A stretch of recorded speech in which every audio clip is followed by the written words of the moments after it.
यह एक सुप्रसिद्ध हिंदी गाना है, कथित रूप से हिंदी, जिसका सिनेमाई भाषा, संस्कृति और नायिका के वस्त्र वेशभूषा, उसकी पूरी उपस्थिति से कोई मेल नहीं है। इसमें उर्दू के शब्द ठूसे गए हैं। शाह खुबा का अर्थ 95% हिंदी भाषी नहीं जानते, लेकिन ताली अवश्य पीटते रहे हैं। ऐसे अत्यंत लोकप्रिय गाने हजारों हजार हैं। यह हिंदी सिनेमा का धीमा जहर था, जिसे प्यार से सहलाकर हौले हौले पिलाया गया, और जब 70-80 वर्षों तक वह इसे पीकर पट्ठा बना तो उसने छूटते ही पूछा कि भला तुम संस्कृत और हिंदी के भदेस देशज शब्दों को क्यों लिखते हो? ये बड़े कठिन होते हैं, माफ कीजिए, मुश्किल होते हैं।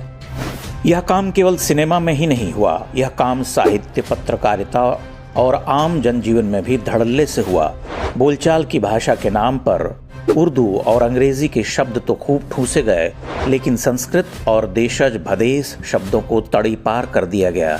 मानो किसी ने अपने ही माता पिता से कह दिया हो कि उधर दालान में खटिया पर पड़े रहो, इधर तुम्हारी आवश्यकता नहीं है। आज स्थिति यह है कि हिंदी का एक बड़ा और समकालीन पाठक 2-4 संस्कृत के शब्द देखते ही हाँफने लगता है। उसे लगता है, अरे कितना क्लिष्ट लिखता है यह आदमी। न केवल उसे ऐसा लगता है, वह अपनी चिंता, शिकायत उसे सुनाता है कि लेखक महोदय क्लिष्ट लिखते हैं। भारत की सभी भाषा समेत यूरोप की कई भाषाओं की जननी संस्कृत अपने ही घर में उपेक्षित है और प्रश्नों के घेरे में है, लेकिन उर्दू और अंग्रेजी धड़ल्ले से चल रही। फारसी के मुश्किल से मुश्किल शब्दों से परेशान नहीं करते। अंग्रेजी के एलियन शब्द देखकर वह तत्क्षण शब्दकोश खोलकर अपना शब्द भंडार बढ़ाता है, किंतु संस्कृत के शब्दों को जानने का प्रयास नहीं करता। वे शब्द उसे भार जैसे लगते हैं। यह एक असाध्य रोग है, इसका उपचार अति आवश्यक है। आज जैसे दिल्ली के ही किसी रेस्तरां में साड़ी पहनी स्त्रियों का प्रवेश वर्जित था, उसी तरह हमारे भाषाई सम्मेलनों में संस्कृत और देशज शब्दों पर प्रश्न खड़े हो सकते हैं। सिनेमा, साहित्य और पत्रकारिता जगत में यह होता रहा है।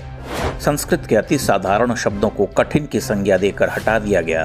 अब थोड़ी जागरूकता आई है तो लोग अपनी धरोहरों को प्रेम सम्मान से देखने लगे हैं, लेकिन उनका रक्षण तभी संभव है जब हम उन्हें अपनी भाषा, अपने साहित्य, बोलचाल में प्रयोग करना सीखेंगे। नदी वही जीवित रहती है जो प्रवहमान रहती है।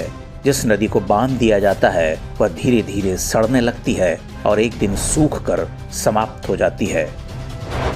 भारत के लोगों को तय करना होगा कि संस्कृत भाषा की महान नदी को बहते हुए देखना चाहते हैं या उसे सड़ाकर सुखाना चाहते हैं।